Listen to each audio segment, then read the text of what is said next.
Hi everyone, it's Dr. Ramani. Welcome back to this YouTube channel on narcissism, narcissistic relationships, and healing from narcissistic relationships. So in this video, I'm going to talk a little bit about how we can sit here on this channel and talk over and over again about what happened in your relationship, when they cheated, when they lied, when they did this, when they did that. But it's harder to talk about because it's more of an individual experience is, how did you feel? Now, so much of what we focus on in narcissistically abusive relationships is the what happened, okay? What happened? What did they do? What did they say? People who talk about narcissistic relationships, whether with friends, with therapists, with anyone, will largely focus on what the narcissistic person did. That they cheated on them, that they lied to them, that they spread rumors about them, that they raged at them. The laundry list is sort of endless. And therapists, we could be guilty of this too.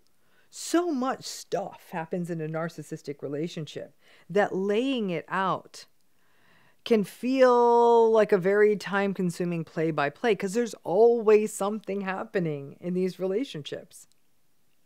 And whomever it is you're telling about your relationship, a friend, a confidant, a therapist, even you're ruminating about yourself. There's a lot of, oh God, this happened, and then that happened, and then they said that, and then this thing happened, and before you know it, something else happened. So in the midst of this, though, something gets forgotten, which is that a lot of people don't share how they feel. Not with themselves and not with someone else. How did you feel when they cheated or lied to you or spread gossip or raged or whatever manipulative, gaslighty, betrayal-y thing they did? How did you feel? Because honestly, that is a more important question to grapple with when you are trying to heal. Some of you may be thinking, well, that's easy. I felt bad. It's not that simple.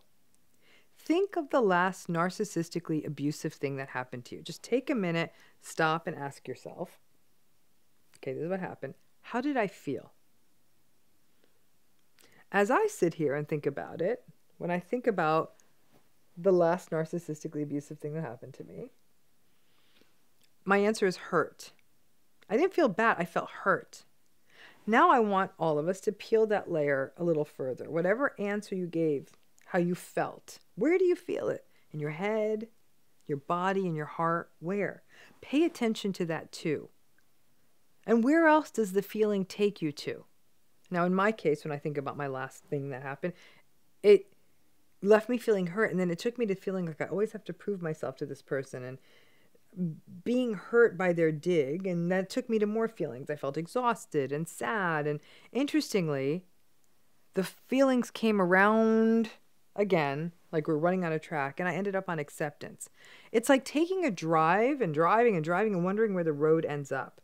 Taking the drive down the feelings highway may take you to a place where the feelings may not, feeling those feelings may not only give you some insight for what happened to you, but where they come from, and also some relief. In feeling them, you may be a little less likely to gaslight yourself. If you just let yourself explore, it's not something you're going to share with a narcissistic person, but either internally or with a therapist or someone you trust, explore the feelings, you may find that, yes, I was hurt. But by exploring them, you may not end up saying, well, I'm being too sensitive. And there's another benefit you get by focusing on the feelings rather than just focusing on the events. You may find that you ride that feeling out, kind of get to the core of it. And by doing that, maybe you get to acceptance. But you may also get yourself to an equally good place, which is you may find a new way to respond. In some cases, you may not respond. You certainly may more naturally be able to do the don't go deep. You may not defend or explain or engage or personalize. You may not respond to them. You may not bother. I have to tell you, in my case, the situation I'm thinking out, the riding that feeling all the way out not only got me to a place of sort of a sad acceptance, but I also didn't respond. It ended up so that the situation, because I didn't respond, didn't feel as bad. I didn't have to get the double invalidation of being hurt and then responding and then getting hurt again. Many times when we share relationship issues with friends or therapists or anyone, it does become sort of a recitation of what happened. This happened, that happened.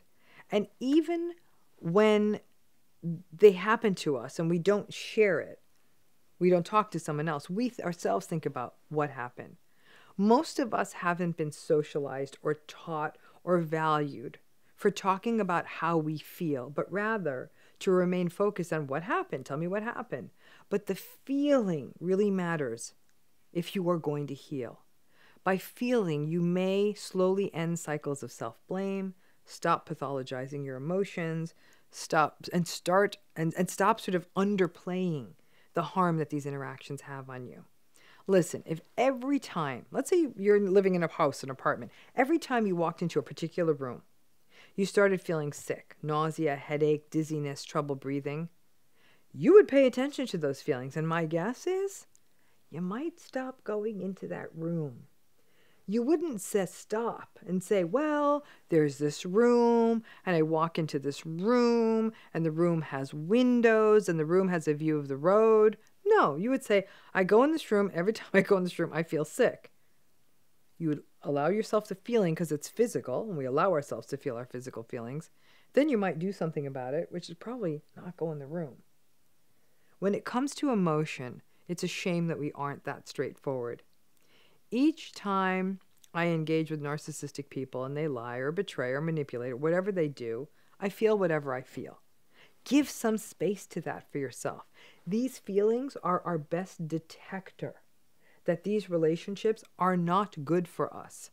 The more you can focus on the feelings, the more steadily you can stay on that path of healing. And I'm going to, of course, give myself a pitch here since this is about healing. For those of you interested in the healing content and who really do want to do this deeper dive, please go to the video notes. You'll see the link for, we're coming into a new year, folks. And even if you see this video later and we're into the new year, you'll see a link for our healing program. This is the sort of stuff we do in that program. On YouTube, we can only go so deep. But if you are interested, hit that link. Please join us because that gives you an almost daily place to work on your healing from these relationships.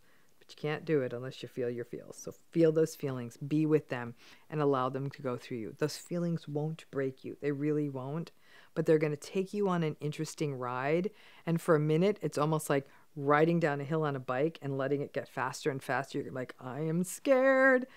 But hold on. On this particular ride, you're actually going to get to exactly where you need to. Thanks again.